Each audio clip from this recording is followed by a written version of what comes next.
ဆိုတာတရားထိုင်တယ်လို့ဆိုတဲ့ဝဟာရကြောင့်မို့လို့တရားအထုတ်ရင်ထိုင်မှတရားအထုတ်တာလို့စိတ်ထဲမှာအစွဲတစ်ခုဖြစ်သွားတတ်ကြတယ်ကမ္မထမ်းထိုင်တယ်လို့တရားထိုင်တယ်လို့တကယ်ဆိုလိုတာကတော့တရားနှလုံးသွင်းတယ်လို့ပြောလို့ရှိရင်ထိုင်နေသည်ဖြစ်စေလမ်းလျှောက်နေသည်ဖြစ်စေအလုံးလုံးနေသည်ဖြစ်စေတရားနှလုံးသွင်းဖို့ကအရေးကြီးပါတယ်နော်တရားနှလုံးသွင်းဖို့ကအရေးကြီးတယ်ဒါကြောင့်မို့စာပေကျမ်းဂန်မှာသုံးတဲ့အခါမှာဘာဝနာလို့ဆိုတဲ့စကားလုံးရှိတယ်ဒီကမ္မထံတရားအားထုတ်တယ်ဆိုတာဘာဝနာအလုပ်ဘာဝနာဆိုဒီမှာကုသနာမှာတတိတမ္ပစေညသမာဓိဆိုတာတွေမဖြစ်သေးရင်ဖြစ်အောင်လုပ်တယ်ကောင်းမြတ်တဲ့အာယုန်တစ်ခုပေါ်မှာအခြေစိုက်ပြီးတော့တတိတွေဖြစ်အောင်လုပ်တယ်တမ္ပစေညဆိုတဲ့အစဉ်ဉ္တရားတွေဖြစ်ပေါ်လာအောင်လုပ်တယ်သမာဓိဆိုတဲ့တည်ငြိမ်မှုတွေဖြစ်ပေါ်လာအောင်လုပ်တယ်ဖြစ်လာတဲ့တတိတမ္ပစေညသမာဓိဆိုတဲ့တရားတွေတိုးပွားလာအောင်လုပ်တာကိုဘာဝနာလို့ခေါ်တယ်အကျဉ်းချုပ်ကတတိဖြစ်အောင်လုပ်တယ်တတိတိုးအောင်လုပ်တယ်သမာဓိဖြစ်အောင်လုပ်တယ်သမာဓိတိုးအောင်လုပ်တယ်ပညာဖြစ်အောင်လုပ်တယ်ပညာတိုးအောင်လုပ်တယ်လို့ဒီလိုဆိုတာနော်အဲ့ဒါကိုဘာဝနာလို့ခေါ်တယ်အဲ့တော့ဘာဝနာလုပ်ငန်းလုပ်တဲ့အခါမှာဣရိယာပုတ်၄မျိုးနဲ့လုပ်နိုင်တယ်ဣရိယာပုတ်၄မျိုးဆိုတာလျှောင်းထိုင်ရပ်သွားသို့တော့လျှောင်းခြင်းဣရိယာပုတ်ဟာတမာရီလုပ်ငန်းလုပ်လိုက်လို့ရှိရင်အိပ်ပျော်သွားခြင်းကိုအားပေးတာဖြစ်သောကြောင့်နော်လျှောင်းခြင်းလုပ်ငန်းကိုတော့သိပြီးမရွေးချယ်တဲ့မို့စိန်ခံလို့ရောက်သွားမြတ်စွာဘုရားကလည်းကာမတုခန္တိကနုယောဂောဆိုတာမျိုးရှောင်မိုးပြောထားတယ်လေသက်သာအောင်နေတာမျိုးမလုပ်ရဘူးပေါ့တရားထုတ်တဲ့အခါသက်သာအောင်လုပ်တယ်ဆိုတာမျိုးမလုပ်အောင်ခန္ဓာကိုယ်အသုံးချတဲ့အခါမှာကိုယ်လုပ်တဲ့လုပ်ငန်းနဲ့စီလျော်ညီညွတ်တဲ့ဣရိယာပုဂ္ဂိုလ်ရွေးချယ်ရတယ်မြတ်စွာဘုရားကအားပေးတာပါတော့ဆိုလို့ရှိရင်စင်ကမာဓိကတောတမာတိ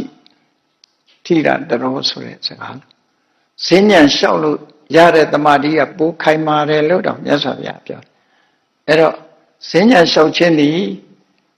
အိတ်ချင်းဣရိယာပုနဲ့ဆန့်ကျင်တယ်လုံလဝိရိယစိုက်ထုတ်တယ်ပေါ့အဲ့တော့ဈဉ္ဉံလျှောက်ပြီးတော့တရားထုတ်တာလည်းကောင်းတယ်နောက်တစ်ခုထိုင်ခြင်းဟာအိဋ္ဌာလောက်ခန္ဓာကိုယ်လျှော့ချထားတာမဟုတ်ဘူးထိုင်ထားသည့်အတွက်ကြောင့်လူဟာခန္ဓာကိုယ်အနေထားတတိထားရတဲ့အနေထားမျိုးဖြစ်တယ်ပေါ့ဈဉ္ဉံလျှောက်ထားလောက်လည်းတတိမထားရဘူးတရားကိုအယုံပြုလို့ရအောင်ဈဉ္ဉံလျှောက်တဲ့အခါကျတော့သူကလဲမှာပြုမှာတို့ဘာတို့ဒါတွေကတတိထားစရာတွေများလာတယ်ပေါ့ထိုင်နေတာကြတော့လဲတာလည်းမဖြစ်နိုင်ဘူးခုနတုန်းကလုံလဝိရိယမရှိသည့်အတွက်ကြောင့်အိပ်ပျော်သွားတာလည်းမဖြစ်နိုင်ဘူးအဲ့တော့ထိုင်ခြင်းဆိုတဲ့ဣရိယာပုတ်တိလုံလဝိရိယကိုမလျှော့လွန်းမတင်းလွန်းဆိုတဲ့အနေအထားမျိုးကိုဖြစ်ပေါ်စေတတ်သောကြောင့်ထိုင်တဲ့ဣရိယာပုတ်ကလည်းကောင်းတဲ့ဣရိယာပုတ်တစ်ခုပဲလို့ဒါကြောင့်မို့ထိုင်ခြင်းသွားခြင်းဒီနှစ်ခုကိုမြတ်စွာဘုရားတရားတော်ထဲမှာနိသိဏေနစင်ကမေနနိသိဏေနဆိုတဲ့စကားလုံးနှစ်ခုအသုံးပြုပြီးတော့မြတ်စွာဘုရားတရားနှလုံးသွင်းပြီဆိုလို့ရှိရင်အဲ့ဒီဣရိယာပုနှစ်ခုဟာကောင်းတယ်လို့ပြောတာဒါနဲ့ပဲလုပ်ရမယ်အိပ်ပြီးမလုပ်ရဘူးလို့ဒီလိုပြောတာမဟုတ်ဘူးအိပ်ပြီးတရားနှလုံးသွင်းလဲဖြစ်တာပဲဖြစ်တာနော်အရေးကြီးဆုံးကဘာလဲလို့ဆိုရင်ဘာဝနာလုပ်ငန်းမှုသည်စိတ်လုပ်ပဲဖြစ်တယ်စိတ်လုပ်ပဲဖြစ်ထိုင်ပြီးတော့စိတ်ကတခြားရောက်နေလဲဘာဝနာမဟုတ်ဘူးလမ်းလျှောက်နေရင်စိတ်ကဟိုရောက်ဒီရောက်ဆိုလဲဘာဝနာမဟုတ်ဘူးတတိကိုဖြစ်အောင်မလုပ်ဘူးတမ္ပဇင်ညတို့တမာတိတို့ဖြစ်အောင်မလုပ်ဘူးဆိုရင်ဘာဝနာမဟုတ်ဘူးအဲ့ဒါကြီးအဲ့တော့ထိုင်တာတို့အိတ်တာတို့လမ်းလျှောက်တာတို့မတ္တယထာတို့ဒါတွေကအဓိကမဟုတ်ဒီ မြန်မာနိုင်ငံမှာတောင်မှတခါတော့မတ်တရက်ပြီးတော့တရားအထုတ်တဲ့ဆရာတော်ကြီးတစ်ပါးရှိတယ်မတ်တရက်ပြီးတော့အထုတ်တဲ့ဆရာတော်ကြီးအဲဒီဆရာတော်ကြီးကိုအတူယူပြီးတော့နောက်ကလိုက်ပြီးတော့မတ်တရက်ပြီးလောက်ကြတာတွေလည်းရှိတယ်ပေါ့အဲ့တော့မတ်တရက်တာကိုအနေထားနဲ့ကိုတင့်လျော်တယ်ဆိုရင်လောက်ပေါ့မတင့်လျော်ဘူးဆိုရင်တော့မလုပ်နဲ့ဒီလိုဆိုလိုတာနော်ဒီဟာမြတ်စွာဘုရားကမတ်တရက်ပြီးမှတရားထုတ်ရမယ်လို့လည်းမပြောဘူးထိုင်ပြီးမှတရားထုတ်ရမယ်လို့လည်းမပြောဘူးနော်တင့်လျော်တဲ့ဣရိယာပုနှစ်ခုကိုအတိညာဉ်တွေတတိတံစဉ္ညာတွေတိုးတက်မဲ့ဣရိယာပုကိုယ်တိုင်ရွေးချယ်ပြီးတော့အထုတ်နိုင်ခွင့်ရှိတယ်ဒါကထိုင်ခြင်းလမ်းလျှောက်ခြင်းဆိုတာအဓိကမဟုတ်ဘူးခန္ဓာကိုယ်ရဲ့ရည်ရှိတည်တတ်မှုထိန်းနိုင်သိမ့်နိုင်မှုကိုသာလျှင်အကျိုးပြုတာတရားနဲ့ပတ်သက်ပြီးတော့ဒါတွေကမထူးခြားဘူးသို့တော့အာနာပါနနဲ့ပတ်သက်တဲ့အခါကျတော့မြတ်စွာဘုရားကပန်လင်ကံအာဘုစိတ်တဝါဥဆုံကာယံပဏိဒါယလို့ထိုင်ပုံထိုင်နည်းလေးကိုမြတ်စွာဘုရားညွှန်ပေးတာ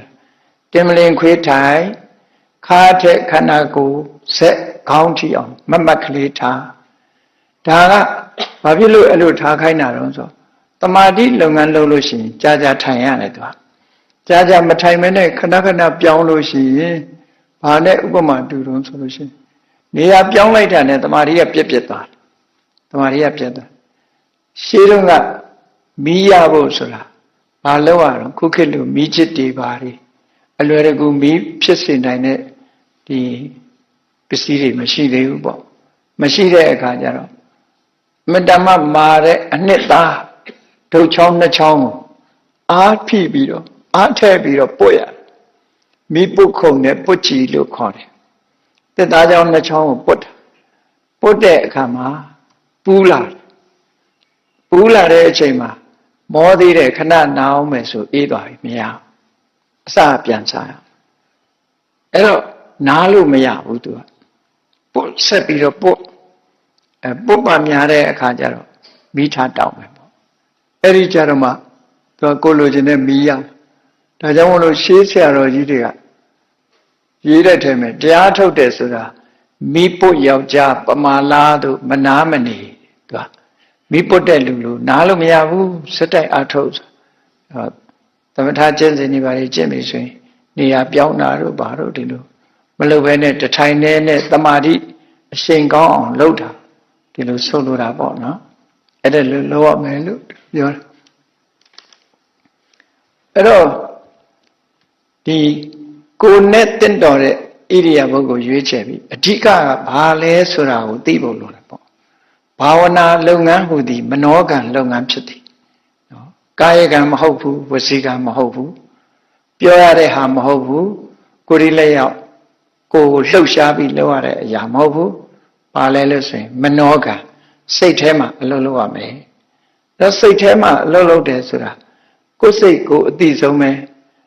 အာယုန်နဲ့စိတ်ဆိုတာအာယုန်နဲ့အမြဲတမ်းဒီဆက်ပြီးတော့အာယုန်ရှိရကိုစိတ်ကလည်းအမြဲသွားနေတာအာယုန်နဲ့စိတ်နဲ့ကအမြဲဆုံစည်းနေတာမဆုံစည်းရင်လည်းစိတ်မဖြစ်ဘူးစိတ်နဲ့အာယုန်စိတ်ရှိနေတယ်များအာယုန်ရှိနေတယ်လို့ကမှတ်ထားပြီစိတ်ဆိုတာအာယုန်နဲ့ကင်းပြီးတော့ဖြစ်တဲ့စိတ်ဆိုတာဘယ်စိတ်မှမရှိဘူးနောက်ဆုံးမှနိဗ္ဗာန်ကိုအာရုံပြုတဲ့စိတ်အလွန်သိမ်မွေးတဲ့စိတ်ဒီပင်လေနိဗ္ဗာန်ဆိုတဲ့အာယုံပြုသေးတာအဲနိဗ္ဗာန်အာယုံမရှိရင်မက်စိတ်ဖို့စိတ်ဆိုတာဖြစ်နိုင်ဘူးအဲ့တော့သူအာယုံလေးနဲ့သူစိတ်နဲ့ကဒီလိုအာယုံရှိမှစိတ်ဖြစ်တယ်တချို့ကအာယုံနေငြိမ်းသွားပြီးတော့စိတ်ကလေးကြီးပဲကြံတော့တယ်ဆိုတာဒါအဓိပ္ပာယ်မရှိဘူးနော်ပြောကြတယ်အာယုံမရှိဘဲနဲ့စိတ်ကလေးကြီးကြံရစ်တယ်ဆိုတာမဖြစ်ဘူးအဲ့ဒါမျိုးသူမသိတာမရှိတာမဟုတ်ဘူးမသိတာနော်အာယုံကပျောက်သွားပြီးတော့စိတ်ကလေးကြီးပဲကြံရစ်တယ်ဆိုမဖြစ်ဘူးဒီဟာနှစ်ခုကဘယ်တော့မှခွဲလို့မရတဲ့အရာနှစ်ခုပဲစိတ်ဆိုတာအာယုံထဲမှာပဲအမြဲတမ်းတွဲပြီးတော့ဖြစ်တယ်ဒါကြောင့်မို့စိတ်ရဲ့အမှတ်လက္ခဏာပြောတဲ့အခါမှာအာရမဏဝိသန္ဒနာလက္ခဏာအာယုန်နဲ့ကင်းပြီးစိတ်ဆိုတာဘယ်တော့မှမဖြစ်ဘူးတဲ့ဖြစ်သည်မြစိတ်ဟာအာယုန်ရှိရမယ်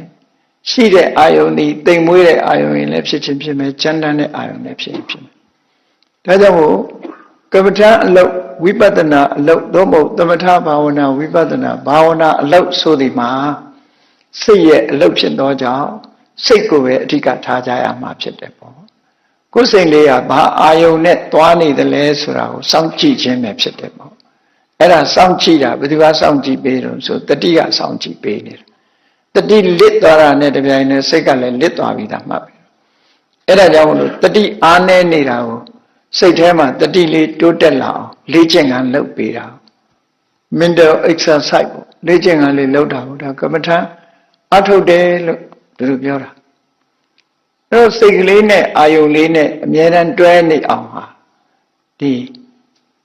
တရားထိုင်မှမဟုတ်ဘူးပေါ့ဘယ်အချိန်ပဲဖြစ်ဖြစ်သွားရင်လာရင်စားရင်လည်းတွဲထားလို့ရတာပဲတွဲလို့ရတယ်ပေါ့ဖြစ်ပေါ်နေတဲ့အားလေးတွေကိုအာယုံစိုက်ဖို့အဲ့ဒါဟာအဓိကအလုပ်ဖြစ်တယ်လို့အဲ့ဒါလို့မဟုတ်လို့ရှင်ငါကဘယ်နှစ်နာရီထိုင်နိုင်တယ်ထိုင်ပြီးတော့ဟုတ်တယ်ဘာလို့နေမှမသိတာထိုင်ပြီးငုတ်တုတ်အိတ်တဲ့လူတွေလည်းရှိသေးတယ်လေထိုင်ပြီးအိတ်နေတာလည်းရှိတယ်တီကိုသွားတော့တီကိုကျွန်းမှာအမျိုးသမီးတယောက်ကရှိတယ်သူခဏထိုင်လိုက်တာတဲ့ထိုင်လိုက်တာနဲ့အကုန်လုံးဘာမှမသိတော့ဘူးတဲ့စိတ်ရောရုပ်ရောချုပ်သွားတာအဲ့ဒါနိဗ္ဗာန်ရောက်သွားတယ်လို့သူကထင်အိပ်ပျော်သွားတာနေမှာပါလို့ဘုန်းကြီးပြောတယ်အိပ်ပျော်သွားရင်လည်းဘာမှမသိဘူးလို့နိဗ္ဗာန်ရောက်သွားရင်ကတော့သိတယ်နိဗ္ဗာန်ရောက်တာဘာမှမသိဘူးမဟုတ်ဘူးသိနေတယ်တိမ်မွေးတဲ့အာယုံတိမ်မွေးတဲ့စိတ်ကလေးကသိနေရမယ်တခုရှိနေတယ်သူကဖြစ်နေတာကြီးပဲအများအားဒီဖြစ်ပြက်ဆိုတဲ့စိတ်တတန်တတိကသူကပြက်သွားတယ်လို့မရှိဘူးပြက်သွားတယ်လို့မရှိဘူးပြက်သွားရင်လည်းလူလည်းပြက်ပြီပေါ့မရှိဘူးမပြက်ဘူးသူကတန်တတိဆိုတဲ့ဖြစ်စဉ်ကြီးတခုကရက်လို့မှမရဘူးသူကရက်လို့မရဘူးရက်လို့ရတယ်ဆိုတာအလွန်တမာတိကောင်းတဲ့အခါကျတော့စိတ်နဲ့ပတ်သက်တဲ့ဖြစ်စဉ်တခုကို pause လုပ်လို့တော့ရလုံးဝရပ်ပစ်တာမဟုတ် pause တော့လုပ်လို့ရတယ်အဲ့ဒါ pause လုပ်တာတောင်မှအရိယာပုဂ္ဂိုလ်တိုင်းလုပ်လို့မရဘူးယဟန္တာဖြစ်ုံနဲ့လုပ်မရဘူးဇန်လည်းရရမယ်နော်ဇန်ဒီအားလုံးလည်းရရမယ်ဝိပဿနာလည်းပဲကျွမ်းကျင်ရမယ်ယဟန္တာတော်၎င်းအနာဂံတော်၎င်းဖြစ်ရမယ်အဲ့ဒီပုဂ္ဂိုလ်မျိုးမှာစိတ်ကို pause လုပ်လို့ရတာကျန်တဲ့ပုဂ္ဂိုလ်ကလှုပ်ချင်လို့မရဘူးလှုပ်ချင်လို့မရဘူးအမှန်တမ်းအချိန်ကောင်းပြီးတော့သွားနေတာဖြစ်တယ်ပေါ့ဒါကအခြေခံသိဝေရာလေးတွေပြောတာသီလဒါနသီလဘာဝနာသို့မဟုတ်သီလသမာဓိပညာဒီနှစ်ခုထဲမှာသမာဓိနဲ့ပညာကိုဘာဝနာလို့ခေါ်တယ်ဘာဝနာလုပ်ငန်းနဲ့သွားရမှာအဲ့ဒါနောက်ဒါနသီလဘာဝနာကြတော့သမာဓိနဲ့ပညာဒီနှစ်ခုကိုတိုးပွားအောင်လုပ်တာအဓိကပေါ့လေအဲ့တော့ဘာဝနာ2မျိုးရှိတယ်ဘာဝနာ2မျိုးကဘာလဲလို့ဆိုရင်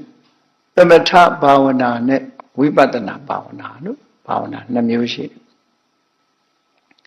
သမထဘာဝနာဆိုတာမိမိစိတ်ကလေးကိုအာယုံလေးတစ်ခုပေါ်မှာတင်ပဲ focus လုပ်တာအာယုံလေးတစ်ခုတည်းပေါ်မှာစိတ်ကလေးကိုလွတ်ထားတာပို့ထားတာတခြားကိုမသွားအောင်ထိမ့်ပေးတာအဲ့တော့ဒီလောက်ကလည်းလွယ်တဲ့အလုပ်တော့မဟုတ်ဘူးဒါသမာဓိလုပ်ငန်းလို့ခေါ်တယ်အာယုံလေးတစ်ခုပေါ်မှာစိတ်ကိုငြိမ်သွားအောင်ထိမ့်တာထိမ့်လို့လုံးဝငြိမ်သွားပြီဆိုလို့ရှိရင်သူကစိတ်ရဲ့စွမ်းအားတွေပြည့်လာနောက်ဆုံးမှာဆံရလာတယ်ဆံရလာတယ်အဘိညာဉ်တွေရလာတယ်ဒီမှာသူကသူ့အထွတ်ထိပ်ရောက်တယ်လို့ခေါ်တာအဲ့ဒါသမာဓိလုပ်ငန်းရဲ့အထွတ်ထိပ်ဝိပဿနာဆိုတာကြတော့အဲ့လိုစိတ်ကိုတစ်ခုတည်းနေရာမှာငြိမ်နေအောင်ထိန်းเสียမလို့သူအဲ့လိုထိန်းထားရင်လည်းဖြစ်သမျှတွေကိုသူကမသိလိုက်မှာမဟုတ်ဝိပဿနာဆိုတာပညာကိုအဓိကထားတတိနဲ့တမ္ပစညာကိုတိုးပွားအောင်တော့ဝိပဿနာတရားတမာဓိမပါဘူးလားလို့ဆိုပါတယ်သူကအဓိကမဟုတ်တမာဓိကနောက်လိုက်ပဲအဲ့တော့ဝိပဿနာကြတော့ဘာလို့ရမှာတော့ဆိုဖြစ်သမျှအာယုန်ဒီပေါ်မှာသူ့ရဲ့အာယုန်ရဲ့သဘာဝကိုသိအောင်ကြိုးစားသူ့ရဲ့သဘာဝကိုသိအောင်ကြိုးစားပထမအဆင့်အာယုန်ရဲ့သဘာဝကိုသိအောင်ကြိုးစားသူ့အတိုင်းသိအောင်ကြိုးစားဥပမာပဲထင်ရှားအောင်ပြောရမယ်ဆိုရင်ခန္ဓာကိုယ်ထဲမှာထွက်လေဝင်လေလေးလှုပ်ရှားနေတာ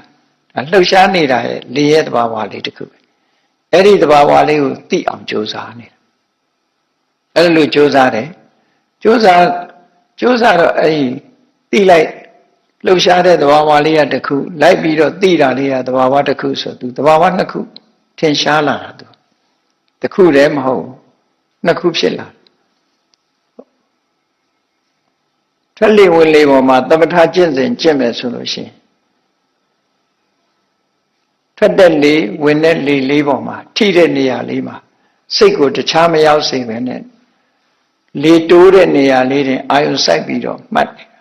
တ်တဲ့အခါမှာနမိတ်တာလို့ဆိုတဲ့နိမိတ်ထင်အောင်မြင်အောင်လေးတွေပေါ့ဒီလေကသဘာဝအတိုင်းမဟုတ်တော့ဘဲနဲ့ထင်အောင်မြင်အောင်ပေါ်လာတာကိုနမိတ်လို့ခေါ်တယ်အဲ့ဒီနမိတ်ပေါ်မှာဆက်ပြီးအလုံးလုံးလို့ရှိရင်ခုနကသမထကျင့်စဉ်တစ်ခုဖြစ်သွားအဲ့လိုမဟုတ်ဘဲနဲ့ထွက်လေဝင်လေလေးမှာတိုးတဲ့လေလေးကတစ်ခုလေတိုးခံရတဲ့အသားဆိုင်လေးမှာရှိတာကတစ်ခုထိမှန်သိလိုက်တဲ့အသည့်လေးရတစ်ခုဆို၃ခုမှတ်တယ်အဲ့ဒါကြတော့ဝိပဿနာလို့ခေါ်တယ်ဝိပဿနာဖြစ်သွားတယ်၃မျိုးရှိတယ်၃မျိုးတစ်ပြိုင်နက်ဖြစ်သွားတယ်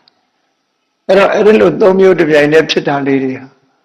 နောက်ဆုံးသူ့ရဲ့သဘာဝလေးတွေလေဆိုရင်လေကိုအာရုံပြုလိုက်တဲ့အချိန်မှာလေရဲ့လှုပ်ရှားတွန်းကန်တဲ့သဘာဝလေးကိုတတိထားမိလိုက်တယ်အဲ့ဒီလေလေးထိသွားတဲ့ကာယပတာရယုတ်ကလေးဖြစ်ပေါ်သွားတာကိုတတိထားမိလိုက်တယ်ထိမှန်သိလိုက်တဲ့စိတ်ကလေးဖြစ်သွားတာကိုတတိထားလိုက်မိတယ်ဆိုတော့၃ခုတတိထားနိုင်တယ်အဲ့ဒီမှာအဲ့ဒီလိုတတိထားလိုက်တဲ့အခါကျတော့တတိထားလိုက်ရုံနဲ့ပဲသူ့ရဲ့သဘာဝတရားလေးကိုသိသွားတယ်အဲ့ဒီသဘာဝလက္ခဏာကိုသိတာဟာ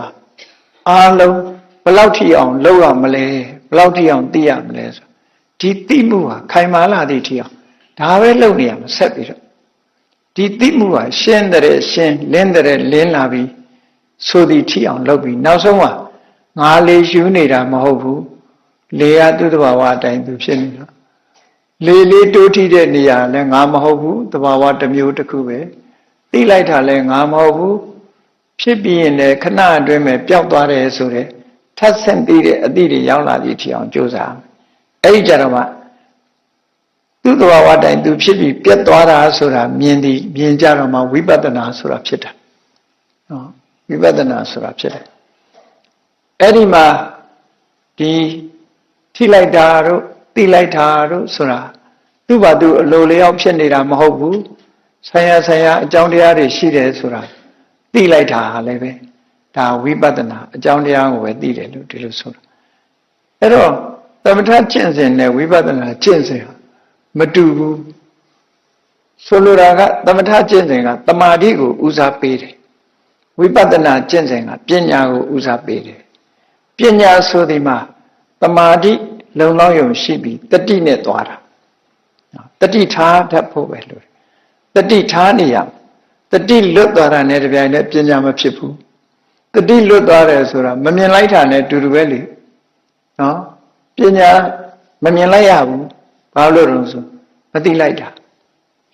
အဲ့လိုတတိလွတ်သွားတာနဲ့တပြိုင်တည်း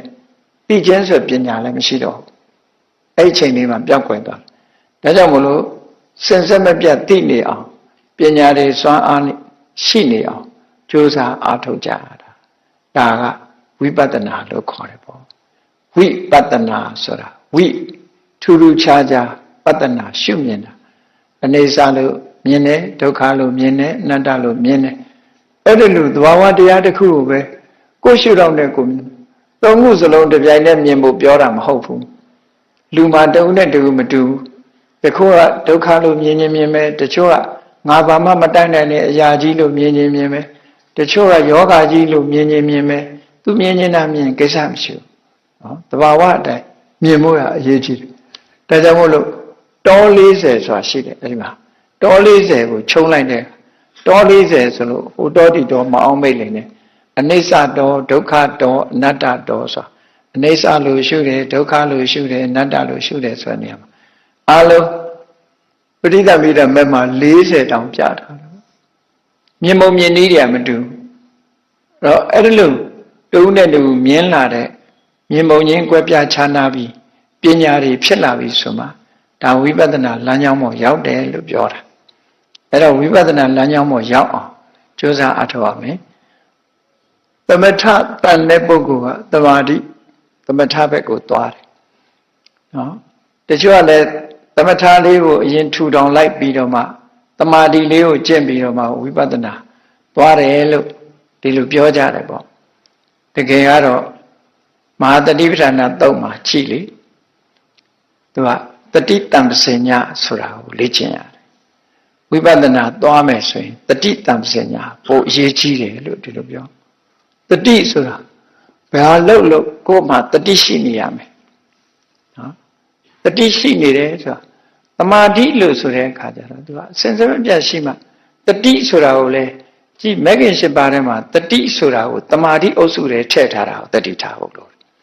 ကြိုးစားအားထုတ်နေတဲ့ဝီရိယကိုလည်းသမာဓိအုပ်စုတွေပဲထည့်ထားတယ်ဒါကြောင့်စိတ်ကလေးငြိမ်ဖို့ကြီးလည်းမကြိုးစားလိမ့်နဲ့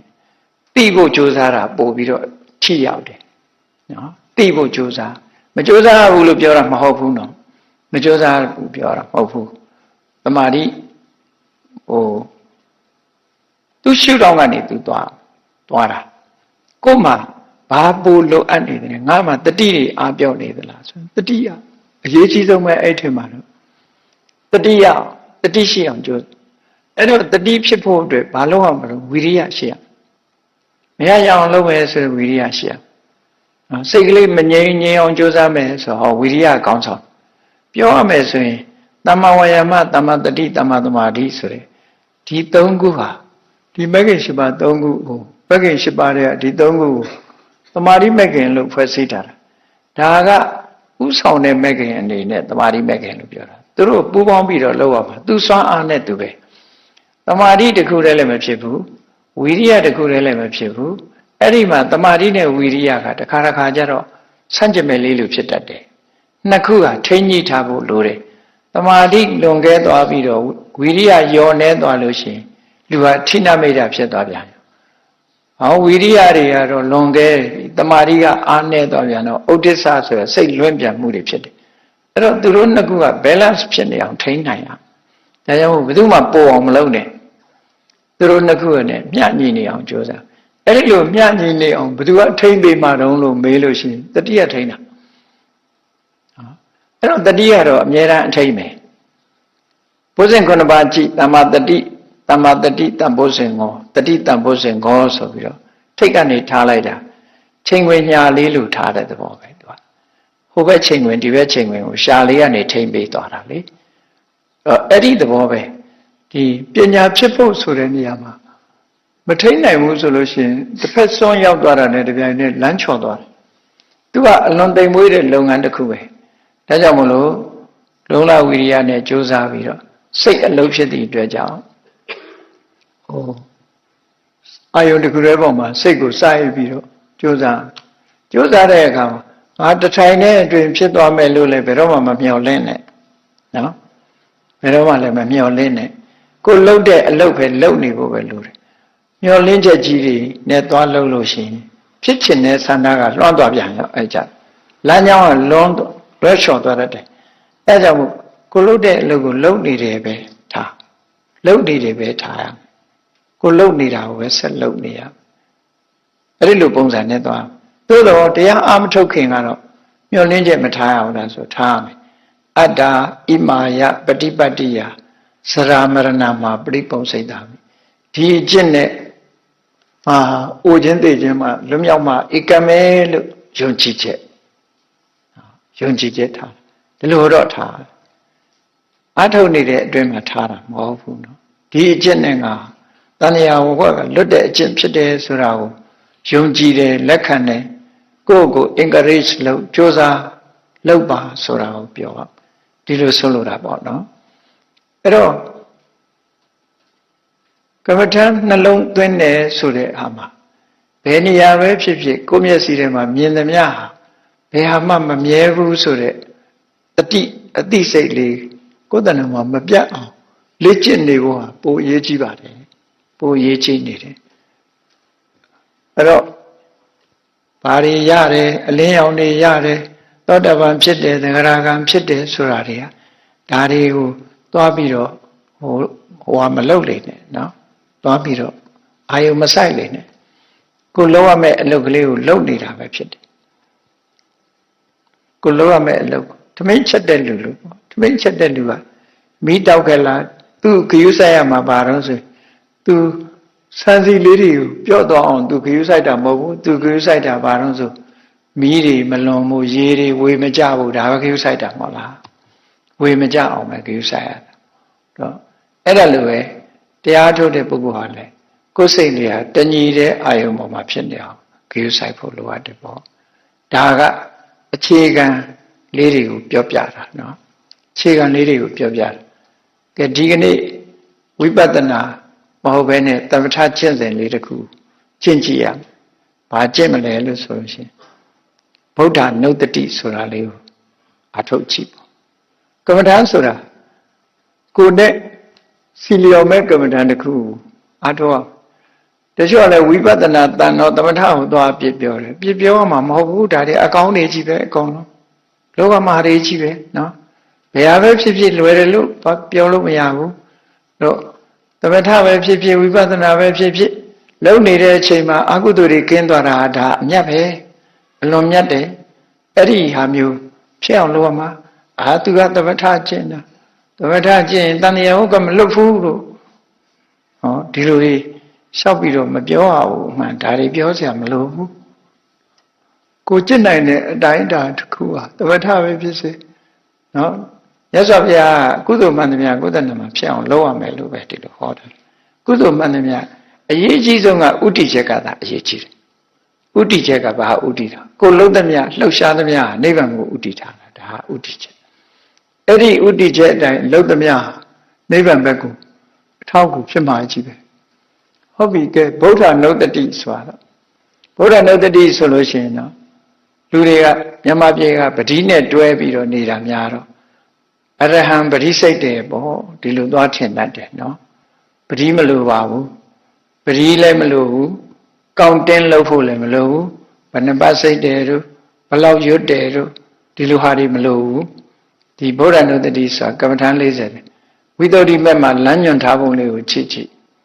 ဗုဒ္ဓနုတ္တိကိုလုံးကြမယ်ဆိုရင်မလုပ်ရမလဲနံပါတ်1သူက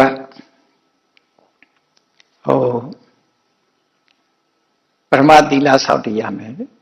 နော်သီလဆောက်တည်ပြီးတော့ကမ္မထာတရားပေးတတ်တဲ့ဆရာသမားထံချင်းကပ်ရမယ်ပြီးတဲ့အခါကျတော့မှကမ္မထာယူပြီးတော့ကျင့်ကြံကြုတ်ကိုအထောက်ဒါက procedure တစ်ခုပေါ့ procedure တစ်ခုအဲ့တော့ဗုဒ္ဓနုတ္တိလုံးတော့မယ်ဆိုတဲ့အခါမှာဗုဒ္ဓနုတ္တိဆိုတဲ့စကားလုံးလေးကိုအရင်မှတ်ဗုဒ္ဓနုတ္တိအထုတ်တော့မယ်ဆိုရင်ဗုဒ္ဓနုတ္တိဆိုတာဗုဒ္ဓဆိုတာမြတ်စွာဘုရားရဲ့ဂုဏ်ကြီးကိုပြောတာဂုဏ်တော်ကိုးပါးလုံးပွားရတာလို့ဒီလိုမဟုတ်ဘူးဘုရားမှာအနန္တဂုဏ်ရှိတယ်အနန္တဂုဏ်ရှိသည့်အတွက်ကြောင့်ဘယ်ဂုဏ်ကိုပွားပါဘယ်ဂုဏ်ကိုမပွားဘူးဒီလိုမဆိုလို့အဲ့တော့ဒီထဲကကိုကြိုက်နှစ်သက်တဲ့ဂုဏ်လေးတစ်ခုနဲ့ကိုယ်စိတ်ထဲမှာ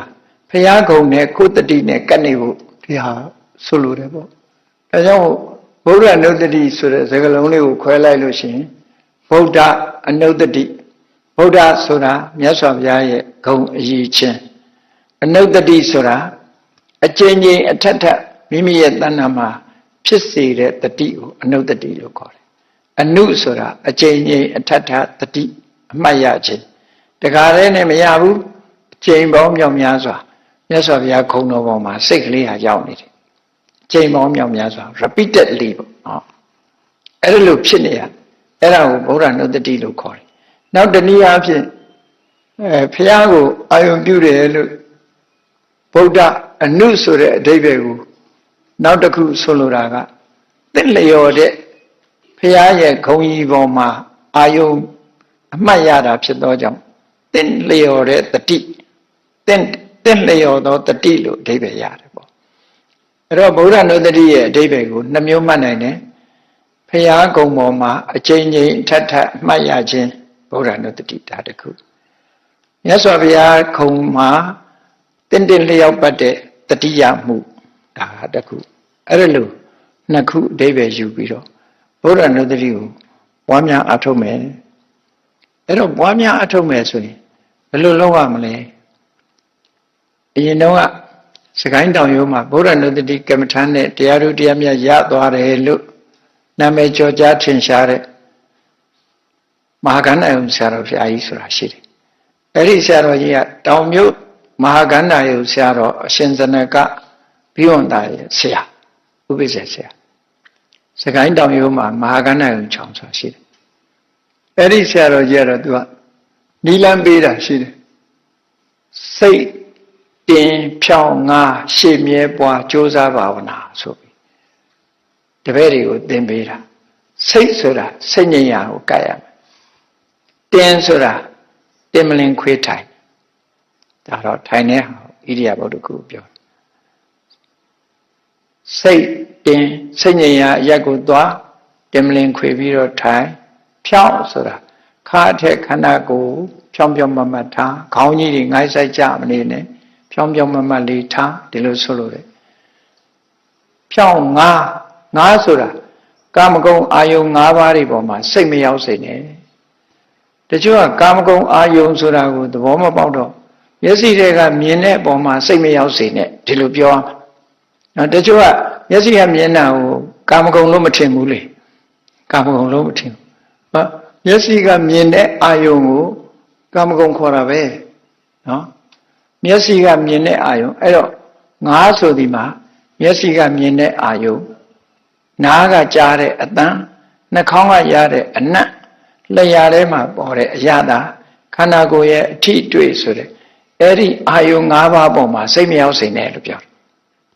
ဒီလိုဆိုလို့တယ်နော်အဲ့ဒီအာယုံတွေပေါ်ကစိတ်ကိုရုပ်သိမ်းလိုက်မြင်တဲ့အာယုံကြားတဲ့အာယုံအနတ်ရတဲ့အာယုံရဲရလျက်တဲ့အာယုံထိတွေ့တဲ့အာယုံအဲ့ဒီအာယုံတွေပေါ်မှာစိတ်ကိုနောက်ဆုတ်ထားလိုက်မသွားစေနဲ့သူတို့စီကိုစိတ်တင်ဖြောင်းငါရှေ့မြဲဆိုတာရှေ့ဆိုတာကိုယ်ရှေ့မှာမြတ်စွာဘုရားသတင်းသုံးနေတယ်လို့စိတ်ကူးနဲ့ပင့်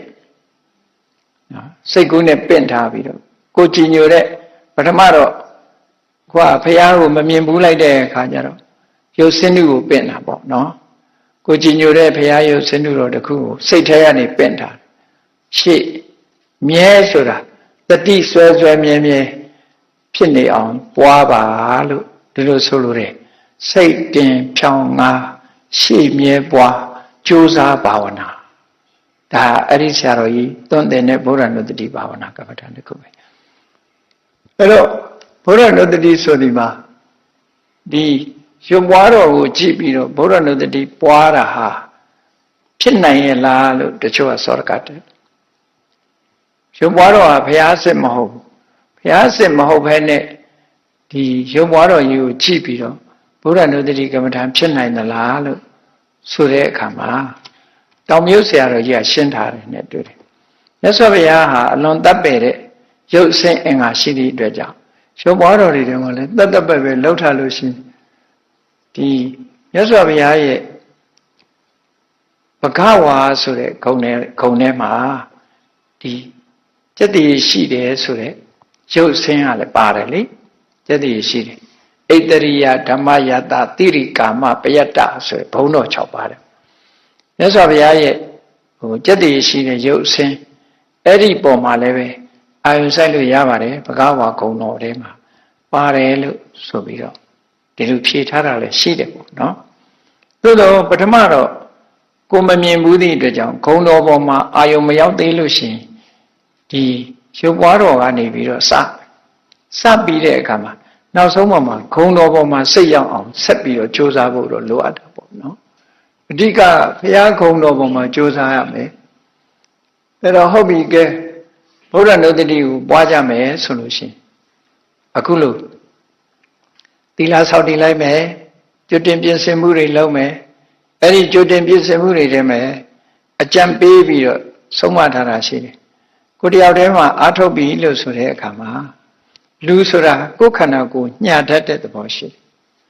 ခန္ဓာကိုယ်ညှာတယ်လူတိုင်းကို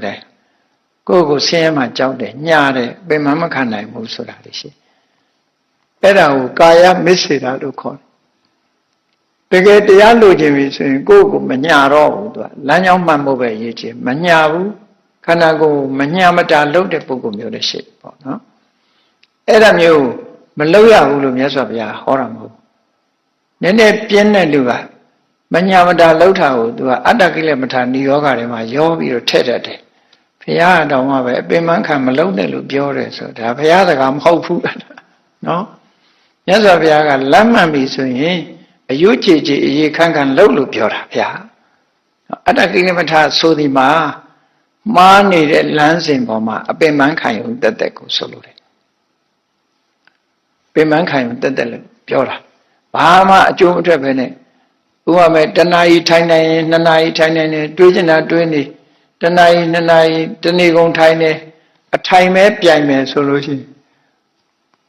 ထိုင်တာကိုကြည့်ပြီးတော့တရားထုလို့သတ်မှတ်လို့မရဘူးထိုင်တဲ့အပေါ်မှာသူ့ဘာစိတ်တွေနဲ့ထိုင်နေသလဲဆိုတာအဓိကပဲနော်အိမ်ပြောနေတာလားသို့မဟုတ်တခြားတွေတွေးပြီးတော့ထိုင်နေတာလားဒါဒီဟာပေါ်မှာပဲဆုံးဖြတ်ရမှာထိုင်နိုင်တာကိုတော့မဆုံးဖြတ်နဲ့ကျမ်းမာရေးကောင်းရင်တော့ထိုင်နိုင်မှာပေါ့ကျမ်းမာရေးကောင်းတဲ့ပုဂ္ဂိုလ်ကထိုင်နိုင်တယ်လေအဲ့တော့အဲ့ဒါနဲ့သွားပြီးတော့လုံးလို့မရဘူးအဲ့လိုလုံးလို့ရလို့ရှိရင်ဂျွမ်းမသမားတွေတရားရမှာပေါ့အဲ့ဒါဆိုမှမြုံလဲခြေတော်ပြားလေးနဲ့တင်ရပ်ပြီးကတောင်ကနိုင်သေးတယ်မျိုးစုံလုံးနိုင်တယ်လေအဲ့ဒါတွေတရားဥတရားမြတ်ရကုန်မှာပေါ့ခန္ဓာကိုယ်နဲ့မဆိုင်ဘူးဒါမို့စိတ်ဓာတ်ကိုပဲလေးလာသုံးသပ်ပြီးတော့ကြည့်ရမယ်အဲ့တော့မြတ်စွာဘုရားကလမ်းမှန်ထားပြီဆိုလို့ရှိရင်ကိုယ်စိတ်ဓာတ်ဖြစ်အောင်ဆိုလိုတာကဝီရိယကို2မျိုးခွဲပြီးတော့မှန်ကာယိကဝီရိယစေတသိကဝီရိယအဲ့နှစ်ခုထဲမှာအဓိကပြဋ္ဌာန်းတာစေတသိကဝီရိယပြဋ္ဌာန်းစိတ်ရဲ့တင်းခံထားမှုဆိုလိုတယ်နော်လူတွေကကာယိကဝီရိယတော့ရှိကောင်းရှိမယ်စေတသိကဝီရိယသိပ်မရှိဘူးမရှိတော့စိတ်ကပြော့တယ်လေစိတ်ကပြော့သွားလူကတော့တောင့်ခံနေပါရင်စိတ်ကပြော့နေအတွင်းထဲမှာဘလောင်ဆူနေတယ်ဆိုရင်ဟုတ်သေးဘူးအဲ့ဒါတော့အဲ့ဒါလို့မဖြစ်စေဘဲနဲ့စိတ်ကိုယ်ကနေအကုသိုလ်တွေမဖြစ်အောင်အာယုန်တစ်ခုတည်းပေါ်မှာတည်ငြိမ်နေအောင်ကြိုးစားတာစေတသိကဝီရိယတင်းခံပြီးတော့ကြိုးစားဖို့လိုတယ်ဟုတ်ပြီအဲ့တော့မြတ်စွာဘုရားရဲ့ဂုဏ်ကိုအာယုန်ပြုပြီးဆိုတဲ့အခါမှာပေါ်လာအောင်ကိုစဉ်းစားဖို့လိုတယ်စဉ်းစားတွေးခေါ်ရမယ်ကိုယ်စိတ်လေးကိုဘုရားအာယုန်ဘက်ကိုလွှတ်လိုက်လွတ်ပြီးတဲ့အခါမှာဣတိပိသောဘဂဝါအရဟံအရဟံဆိုတဲ့ဂုဏ်လေးတစ်ခုပဲစဉ်းစားမယ်အရဟံဆိုဒီမှာအခုဘုန်းကြီးတို့တွေတဏ္ဍာမှာဖြစ်တဲ့ကောင်းစရာလေးတွေးလိုက်ရင်လောဘဖြစ်တယ်မကောင်းတာနဲ့တွေးရင်ဒေါသဖြစ်လိုက်တယ်အမှန်မသိတဲ့မောဟတွေကလွှမ်းနေတယ်ကိုယ်ထိခိုက်လာရင်မာမာနတွေတက်လာတယ်သူများကိုယ်နဲ့တာသွားရင်မနာလိုဘူးဆိုတဲ့စိတ်တွေဖြစ်လာတယ်အဲ့ဒါတွေကိုကိလေသာတွေလို့ခေါ်တာပဲမြတ်စွာဘုရားမှာအဲ့ဒီစိတ်မျိုးတွေမရှိဘူးငါစိတ်ဟာဒီအာယုံပေါ်မှာလှုပ်ရှားရင်းရိုင်နေတဲ့ငါမှာလှုပ်ရှားရင်းရိုင်အောင်ဖြစ်စေနိုင်တဲ့လောဘတွေဒေါသတွေမောဟတွေဟာငါတဏ္ဍာမှာလွှမ်းမိုးနေတယ်မြတ်စွာဘုရားမှာမြူတစည်းတောင်မှာဒီလိုလောဘဒေါသမောဟတွေဆိုတာမရှိဘူးဒါကြောင့်မို့လို့ကိလေသာတွေအလုံးကင်းနေလို့ကိလေသာတွေအလုံးပယ်တတ်ပြီးဖြစ်သောကြောင့်အရဟံဟောကိုယ်စိတ်လေးနဲ့နှိုင်းရှင်ပြီးမြတ်စွာဘုရားရဲ့အရဟံဂုဏ်တော်ကိုထုတ်ကြည့်ပေါ့ထုတ်ကြည့်လိုက်အဲ့လိုထုတ်ကြည့်လိုက်လို့ရှင်တန်လွန်မြင့်မြတ်တဲ့သဘောဟာပေါ်လာမှာပဲမြင့်မြတ်တဲ့သဘောကပေါ်လာတယ်လေငါမှလောဘဖြစ်เสียရှိဖြစ်လိုက်တာပဲဒေါသတွေကလည်းဖြစ်เสียရှိဖြစ်လိုက်တာပဲမထိန်နိုင်ဘူးဟောမြတ်စွာဘုရားကြတော့လောဘလည်းမဖြစ်တော့ဘူးဒေါသလည်းမဖြစ်တော့ဘူးမောဟလည်းမဖြစ်တော့စိတ်ရမသိဘူးဆိုရင်မောဟလည်းတခုမှမရှိတော့ဘူးအားလုံးဟာသူ့စိတ်ထဲမှာစင်ကြဲနေပြီကိလေသာတွေတခုမှမရှိဘူးဒါကြောင့်မို့အရဟကိလေသာတွေအားလုံးဖယ်ရှားနိုင်တဲ့စွမ်းရည်တတ္တိရှိပါလားဒီလိုဖြစ်ဖို့မလွယ်ပါလားအလွန်ထူးခြားတဲ့ပုဂ္ဂိုလ်ကြီးပါလားဒီကိလေသာပယ်ဖို့ဆိုတာအင်တမခဲရင်တာပါလားစိတ်ထဲမှာဖြစ်နေတဲ့အညစ်အကြေးတွေမြတ်စွာဘုရားမှာလုံးဝမရှိတော့ဘူးတို့တွေမှာဓာတွေကလုံးလက်ခတ်နေတာဘသူကြည့်လိုက်လောဘလေးနဲ့ဒေါသလေးနဲ့မာလာလေးနဲ့အိတ်သားလေးနဲ့သူကသူရှိနေကြဒီတိုင်းနေတော့ပြုံနေပြီမယ်လို့သွားပြီးတော့မထိလိုက်နဲ့မွေဟောက်လို့ပဲလူဆိုတာနော်လူဆိုတာမွေဟောက်နဲ့တူတယ်ဘုန်းကြီးတို့ပါဝင်ပေါ့သွားပြီးတော့မထိလိုက်နဲ့မွေဟောက်ကဒုက္ခလေးနဲ့သွားမထိနဲ့ရှုဆိုပြင်းကြီးထောင်းလာမှာပဲပုထုဇဉ်တတဝါကအဲ့လိုပဲ ရှုခဲ့ဆိုရင်လောဘထွက်လာတာပဲဒေါသလည်းထွက်လာတာပဲအာယုန်နဲ့တွေ့လိုက်လို့ရှိရင်ထောင်းလာတာမရဘူးနော်အဲ့တော့ကိုယ့်ကိုဘယ်အနေထားရှိတယ်လဲပတ်ဝန်းကျင်ကကောင်းနေလို့ငါကောင်းတာလားဟမ်ပတ်ဝန်းကျင်ကအဆိုးထဲမှာငါကိုယ်ကကောင်းအောင်နေနိုင်တာလားဆိုတာကိုစဉ်းစားဖို့လိုတယ်ပေါ့များသောအားဖြင့်ဘုန်းကြီးတို့ပါဝင်ပတ်ဝန်းကျင်ကကောင်းနေလို့ကောင်းနေတယ်သူတော်ကောင်းနေသူတော်နေလို့ကိုကောင်းနေကြတာတွေကများပါတယ်။ဘာလို့ဝေးရှိသေးတယ်လှုပ်ရှားတွေအများကြီးရှိသေးတယ်။ तू မတော်ဘဲနဲ့ကိုကောင်းအောင်လုပ်နိုင်မို့လို့ तू တော်အောင်ကိုကောင်းတဲ့သူတော်ကောင်းဖြစ်အောင်ကြိုးစားဖို့လိုသေးတယ်။လူဆိုတာအခက်ခဲမကြုံရင်ကိုယ့်ကိုယ်စိတ်ဓာတ်ကြက်ခိုင်တယ်လို့ထင်တာ။တွေးလိုက်တာနဲ့တပြိုင်နက်တွေးကြုံမှ तू ကရင်ဆိုင်တွေးမှအဖြေဆိုထုတ်နိုင်တယ်လေ။မွေဟောက်ဆိုတဲ့ကောင်ကသူ့ဟာသူနေအေးချမ်းချမ်းပဲဒီကောင်သဘောကောင်းတာလို့အောင်းမိမှာအဲ့နေသူ့ဟာသူဒီတိုင်းနေတာဒုံလေးနဲ့သွားမထိုင်နဲ့ရှုဆိုပြီးတော့ပြင်းကြီးထောင်းလာမှာအဲ့ဒါလိုပဲလူတွေရဲ့ဒီကိရိတာတရားတွေဆိုတာဟာစမ်းကျင်ဘက်ကလေးနဲ့သူကြိုက်တာလေးနဲ့မတွေ့နဲ့လောဘအရှုကနေထားလာမှာဒေါသကလည်းထလာမှာမောဟတွေမာမနတွေဒါတွေကထလာတာကြီးပဲအကုန်လုံးအဲ့ဒါတွေကိုအမြဲတမ်းချက်ကင်လုပ်ပြီးတော့အော်မြတ်စွာဘုရားဟာဒီလိုလောဘတွေဒေါသတွေမောဟတွေငါတို့လိုလုံးဝမဖြစ်တော့ပါလားငါတို့လိုမဟုတ်တော့ပါလားအဗ္ဗဓမ္မသန့်စင်မြင့်မြတ်တဲ့ပုဂ္ဂိုလ်ပါလားအရဟကိလေသာမှန်သမျှတွေပယ်တတ်ပြီးသားဖြစ်နေပါပြီလားဒီလိုအဆင့်ရောက်အောင်တို့တွေဟာအများကြီးကြိုးစားရမှာဩမြတ်စွာဘုရားဒီလိုကိလေသာတွေကင်းလို့အရဟံလို့ခေါ်ရတာပါလားလို့ဆိုတာဒါလေးပဲထိုင်တွေးနေလိုက်ဗုဒ္ဓနုတ္တိအဲ့ဒါနော်ပရိကို6ချက်နင်းစင်းနင်းပြီးနင်းစင်းလုံးမနေလောက်ဆရာမလို့အဲ့ဒါလုံးနေလို့ရှိရင်စိတ်ကပဲရောက်တာပရိဖို့ရောက်တာပရိဖို့ရောက်သွားပြီးတော့ဒီနေ့တော့ဘယ်နှပတ်ရတယ်ဘယ်နှပတ်ကမပြည့်သေးဘူးထမင်းအိုးကမတည့်ရသေးဘူးပရိပတ်ကမပြည့်သေးလို့ဆိုတဲ့အတန်တွေခဏကြာရတယ်သူကပရိပတ်ပြည့်ဖို့ပဲအာယုဆိုင်နေတာဘုရားကုံတော်ပေါ်ရောက်မှာမဟုတ်ဘူးအဲ့ဒါသူကသူတော့အတိဆုံးပေါ့ဒါတွေးကြည့်တာတချို့ကြတော့ဘယ်လိုလုပ်လို့ဆိုလက်ညှိုးကိုရစ်ပြီးတော့ခါလဲပတိကိုရမ်းတဲ့ပုဂ္ဂိုလ်ရှိသေးတယ်အပတ်ပေါင်းများစွာနော်နောက်တစ်ချိန်ကျတော့အဲ့ဒါလိုဖြစ်တော့ဘုန်းကြီးတို့နီပေါနိုင်ငံသွားတဲ့အခါနီပေါနိုင်ငံဗจิရယာနာလို့ခေါ်တယ်ဗจิရယာနာဆိုတာအခုတိဘက်တွေကျင့်သုံးတဲ့ဗုဒ္ဓဘာသာမျိုးပေါ့တန္တရမန္တရဗจิရယာနာဝစီရယာနာဒိုင်းမွန်ဘိကေလို့ခေါ်တယ်အဲ့ဒီဝစီရယာနာဗုဒ္ဓဘာသာတွေကဘာလို့တုံးဆိုခုနအရဟံဒီနေ့တော့ပရိအပတ်1000ရအောင်စိတ်မယ်တို့1000ရအောင်စိတ်မယ်ဆိုအဲ့ဒီဟာတွေကအဲ့ဒီကလာတာတွေကောနောက်ဆုံးမှသူတို့ပရိမစိတ်နိုင်တဲ့အခါကျဘာလို့တုံးဆိုရင်ဒီတွေ့ဝကြလိုက်မယ်ဏီဘောရောက်တဲ့ပုဂ္ဂိုလ်တွေကဘိန်းလုံးကြီးလှုပ်ထားတယ်အဲ့ဒီဘိန်းလုံးကြီးမှာအုံမဏိပရမိဟုံဆိုမဏ္ဍန်ကြီးရေးထားတယ်ဗဇက်ကမဆိုးအားတဲ့အခါကျတော့လက်နဲ့လှဲ့နေကြတာပဲအကုန်လုံးလက်နဲ့လှဲ့ဘယ်နှပတ်ရအောင်လှဲ့မယ်ဆိုတဲ့ဟာနဲ့လှဲ့လက်ညောင်းတာပဲရှိမှာပဲဟိုဒီဖျားကြီးတဲ့သွားပြီးတော့မြုံလားကြီးရုပ်ကြီးတွေသွားပြီးတော့ချက်သွားနိုင်တယ်ဘယ်မနာအောင်ကြီးရုပ်ကဘိုင်းနဲ့ကိုယ်ဘိုင်းနဲ့ဘာဆိုင်လဲအဲ့ဒါတော့မစင်စားဘူးကြီးရုပ်ဘိုင်းနိုင်ခဲဆိုငယ်ကတော့နိုင်ခဲ့ရတယ်နိုင်ခဲအဲ့တော့နိုင်ပါများတော့အဲ့နာလေးကဝင်းပြောင်ပြီးတော့နောက်ပေါက်တောင်သွားလားမသိဘူးလူတွေနိုင်ပုံကတော့မြေကြီးတွေ့လည်းပဲတရားတကယ်အောင်မြေဆိုပြီးတော့ယူလိုက်ကြတာချင်းကြီးကိုကန်ထုအတာကိုရင်ကိုသွားကြည့်လိုက်ပါတယ်ကန်ထလူမှာဂျိုက်ကြီးဖြစ်နေပြီမြေကြီးကမြေကြီးပဲလေမြေကြီးကမြေကြီးပဲဒုက္ခ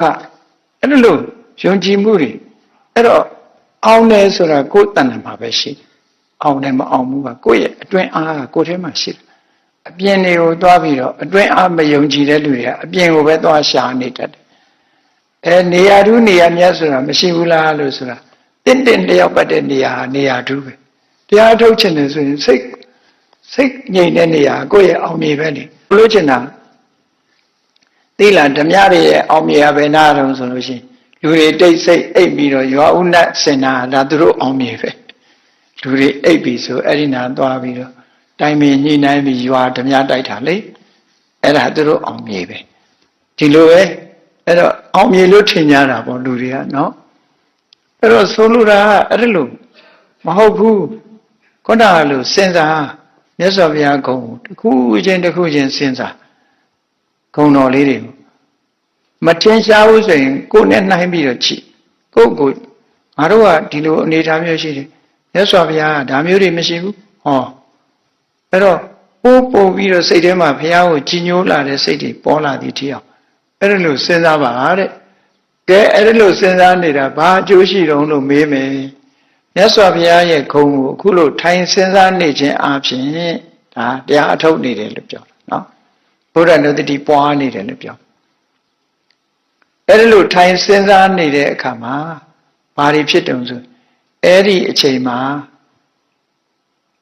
လိုချင်တဲ့တဏှာရာဂဆိုတာဖြစ်လာကိုယ့်ကိုစဉ်းစားကြည့်လေဘုရားကုံကိုစဉ်းစားနေတဲ့အချိန်မှာဒီကာမဂုဏ်အာယုစိတ်မလာဘူးလေရာဂမဖြစ်ဘူးမုန်းတီးတဲ့ဒေါသလည်းဖြစ်မလာဘူးမတိဘူးဆိုတာလည်းမဖြစ်ဘူးဘုရားကုံတွေကိုတိလာလေစဉ်းစားနေတော့မတိဘူးဆိုတာမဖြစ်ဘူးမောဟမဖြစ်ဘူးအဲ့တော့ရာဂလည်းမဖြစ်ဘူးဒေါသလည်းမဖြစ်ဘူးမောဟလည်းမဖြစ်ဘူးအဲ့ဒီအချိန်မှာငြိမ့်နေတယ်လို့ခေါ်တယ်သူကသူငြိမ့်တာလားဆိုမဟုတ်ငြိမ့်တတ်တာအကယ်၍သာဘုရားကုံတော်အာယုံမပြုတ်ဘူးဆိုရင်ဒီချိန်တစ်ခုဖြစ်နေမှာနောက်ဆုံးဘာမှမဖြစ်ဘူးဆိုရင်မောဟဖြစ်နေမှာနော်အဲ့ဒီမောဟတောင်မဖြစ်ဘူးသိနေသည့်အတွက်ကြောင့်မောဟမဖြစ်ဘူးရာဂလည်းမဖြစ်ဘူးဒေါသလည်းမဖြစ်ဘူးဆိုဟောကိလေသာတွေကို subjugate လုပ်တယ်ဖိနှိပ်ချုပ်ချယ်ထားလိုက်တာကြည့်ဖြစ်ခွင့်မရအောင်တားထားတဲ့သဘောအဲ့ဒီချိန်အဲ့ပြောနေလို့မဖြစ်တာကတမျိုးတားတာမဟုတ်ဘူးဒါအခုကအသိစိတ်ရှိနေရဲ့တန်းနဲ့မဖြစ်အောင်လုပ်ထားတာအဲ့ဒါတားတာပဲဆေးတောက်ပြီးတော့လေ့ကျင့်နေတာပဲတဏှာကြီးတားလိုက်တဲ့ဆိုရင်တဏှာကြီးသာဟိုကောင်လေးနောက်ဆုတ်သွားရပြီလေနောက်ဆုတ်သွားပြီရှစ်တလာလို့မရတော့တဏှာကြီးအားထုတ်လိုက်တယ်အရဟံဂုဏ်တော်ပေါ်မှာစိတ်ရောက်နေတယ်ရာဂမဖြစ်ဘူးဒေါသမဖြစ်ဘူးမောဟမဖြစ်ဘူးဘုရားဂုဏ်တော်ပေါ်မှာစိတ်ဟာတစ်ဖြောင်းနဲ့တစ်ဆက်တည်းဖြစ်နေဖြစ်လာပြီးတော့စိတ်ထဲမှာဘုရားဂုဏ်တော်ကိုကြည့်ပြီးတော့ကြည်နူးဝမ်းသာလာတယ်ပါမောဇဝမ်းသာကြည်နူးလာတော့ပီတိတွေဖြစ်လာတယ်ပီတိပါမောဇတပမုဒိတတပီတိဝမ်းသာလာလို့ရှင်ပီတိတွေဖြစ်လာပီတိမနတကာယောပတ္တမတိပီတိဖြစ်လာလို့ရှင်ကိုယ်လေးဟာငြိမ်းချမ်းလာတယ်ငြိမ်းချမ်းလာတယ်ဆိုလို့ရှင်ဟောဘာဖြစ်လာတော့ဆိုပတ္တတကာယောဒုက္ခဝေဒိတိချမ်းသာကိုခံစားလာရတယ်စိတ်ချမ်းသာတယ်ကိုယ်ချမ်းသာတယ်ဖြစ်လာဟောချမ်းသာရပါဖြစ်ဒုက္ခိနောစိတ်တံတမာတိရတိချမ်းသာတဲ့ပုဂ္ဂိုလ်ရဲ့စိတ်လေးဟာငြိမ်းလာတယ်ငြိမ်းလာတာတမာတိရတမာတိရလာတဲ့အခါကျတော့သိကျင်တာကိုအာရုံပြုလိုက်တာနဲ့တမာဟိတောယထာဘုဒ္ဓံသာနာတိတမာဟိတတယထာဘုဒ္ဓညာနာဒတနာတမာတိရှိလာတဲ့အခါကျဖြစ်မှန်တွေကိုသိလာတယ်လို့ဆိုဟောဒါဂုဏ်တော်ပွားခြင်းအကျိုးတစ်ခုကဒါလို့ဆိုလို့တယ်နော်အဲ့လိုမဟုတ်ဘဲနဲ့ဂုဏ်တော်ပွားလို့ငါစီးပွားတွေတက်လာတယ်တို့မရသေးတဲ့ကြွေးတွေရလာတယ်တို့အဲ့ဒါတွေသွားလို့ရင်ကတော့လောဘတွေပြန်ထူထောင်တာနဲ့ထူးထူးပဲဘာမှမထူးဒါတွေနဲ့မဆက်ဆက်ရဘူးဒါတွေနဲ့မတွေးရဘူးအကျိုးအမြတ်ဆိုတာအဲ့ဒါချက်ချင်းရတဲ့အကျိုးအမြတ်နော်ဒီအကျိုးအမြတ်ကိုလူတွေကအသိမှမပြုဘယ်ဟာမှအသိမှပြုလို့ဆိုကြွေးရစရာရလာရင်အသိမှပြုတယ်တစုံတစ်ခုရောင်းလို့ပတ်စံရလာရင်အသိမှပြုလာတယ်အဲ့ဒီကြမှာအဲ့ဒီကြမှာရတယ်လို့ထင်တာခက်တာက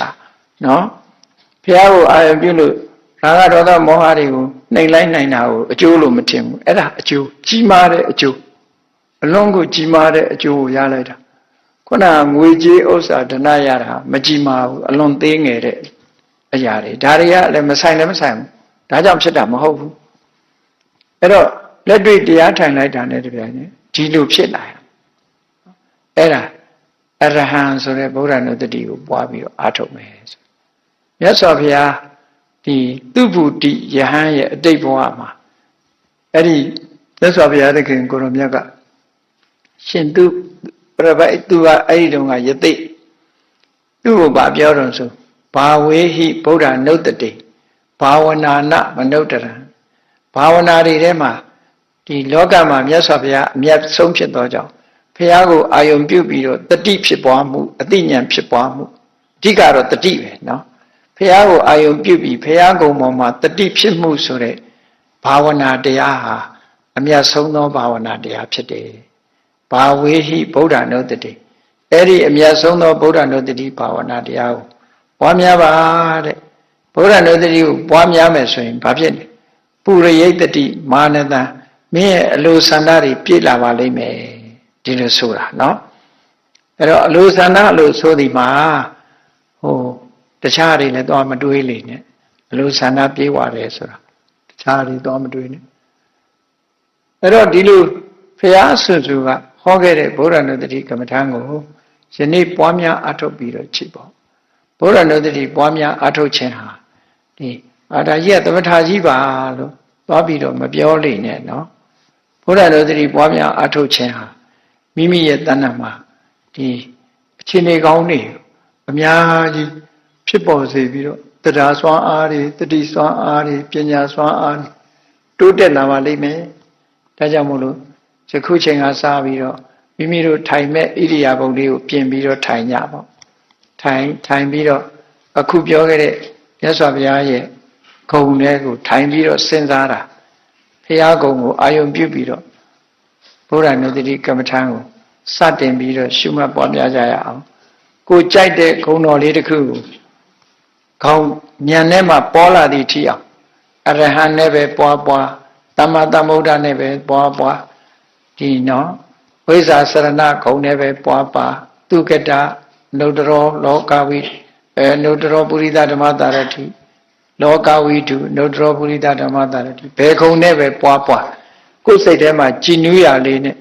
အဲ့ဒီခုံကိုအာယုံပြုတ်ပြီးတော့စိတ်ထဲမှာစင်စစ်မပြတ်ဖြစ်အောင်ဘုရားနဲ့တတိကမ္မထာကိုအားထုတ်မဲ့ပုဂ္ဂိုလ်တွေကဆက်လက်ပြီးတော့တရားထုတ်ကြဖို့နော်